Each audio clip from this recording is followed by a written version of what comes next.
और अब बात प्रदूषण की करते हैं। दिल्ली में प्रदूषण का बुरा हाल है। एक बार फिर कई जगहों पर AQI 400 के पार चला गया। इसे लेकर सुप्रीम कोर्ट ने आज निर्माण कार्यों पर रोक लगाने से इनकार कर दिया। देखिए इसे लेकर तात्कालिक और दीर्घकालिक क्या उपाय हो सकते हैं। दिल्ली एनसीआर प्रदूषण के मामले में एक बार फिर मौसम के भरोसे है, जहां कई तरह की कोशिशों के बावजूद हालात हवाओं के रुख और प्राकृतिक बारिश के आस पर ही टिक जाते हैं। और इन सब के बीच जब भी ठंड बढ़ जाए या हवाएं ना चलें, तो दिल्ली फिर तुरंत गैस चैम्बर बन जाती है। यानी लाख कोशिशों के बावजूद प्रदूषण का स्तर दिल्ली, नोएडा और गुरुग्राम में कम होने का नाम नहीं ले रहा। दिल्ली एनसीआर में स्मॉग की चादर नजर आ रही है, जिसमें सांस लेना मुश्किल हो रहा है। राजधानी में ग्रैप 3 लगाने के बावजूद प्रदूषण के स्तर में कोई कमी नहीं आई है। दिल्ली सरकार की ओर से पानी का छिड़काव किए जाने के बावजूद कई स्थानों पर AQI 400 के भी पार जा चुका है, जो बेहद खतरनाक श्रेणी माना जाता है। राजधानी दिल्ली में सोमवार को मौसम का सबसे ठंडा दिन दर्ज किया गया और इसलिए यहां की एयर क्वालिटी भी बेहद खराब श्रेणी में दर्ज की गई। आनंद विहार, अक्षरधाम, ITO और इंडिया गेट के पास तो सुबह से ही धुंध छा गई। आज पूरे दिल्ली का औसत वायु गुणवत्ता सूचकांक यानी AQI 356 दर्ज किया गया, जो बेहद खराब श्रेणी में आता है।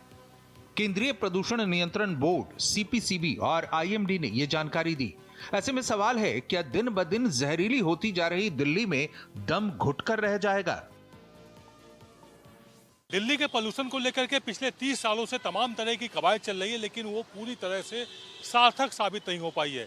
शीला दीक्षित सरकार से लेकर के केजरीवाल सरकार और अब रेखा गुप्ता सरकार, सरकारें बदलती गई, लेकिन यहाँ के जो हालात हैं वो नहीं बदल पाए। यानी कि दिल्ली गैस चैम्बर बन जाती है हर सर्दी में।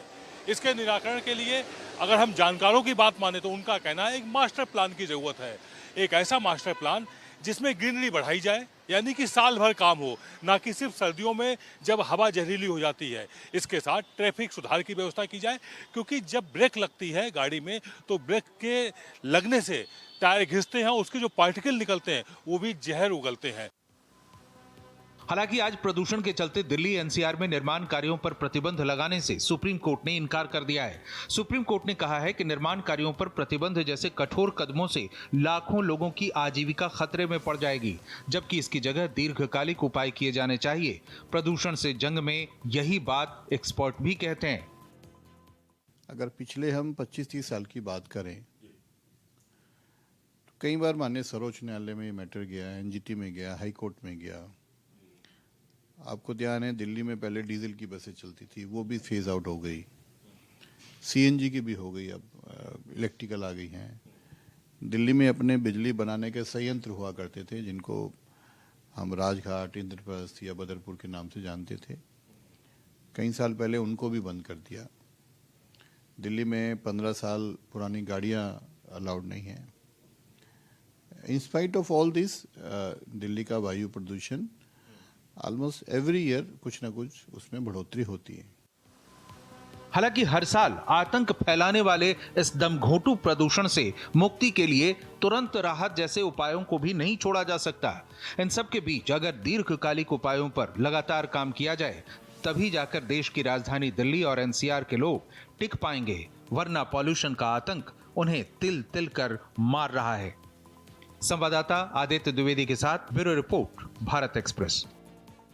कुल मिलाकर के नैनो पॉलिसी बनानी होगी, एक ऐसी योजना बनानी होगी जिसमें हर उस बात पे ध्यान दिया जाए जिससे कि एयर पोल्यूशन बढ़ता है। ये तभी हो सकता है जब इच्छा शक्ति मजबूत हो और एक मास्टर प्लान बनाकर तैयार किया जाए और उसके लागू होने में किसी तरह की कोई कोताही ना बरती जाए। कुल मिलाकर के दिल्ली से यदि एयर पोल्यूशन को दूर करना है तो उसमें इच्छा शक्ति भी हो, दृढ़ शक्ति भी हो और जन सहयोग भी हो। सरकार अपनी जिम्मेदारी पूरी करे और दिल्ली वासी अपनी जिम्मेदारी पूरी करें। इसके साथ पड़ोसी राज्यों का भी सहयोग बेहद जरूरी है, क्योंकि हरियाणा, पंजाब में जो पराली जलती है वह भी एयर पोल्यूशन का बड़ा कारण होती है। कैमरा पर्सन रमेश राय के साथ आदित्य द्विवेदी, भारत एक्सप्रेस, दिल्ली।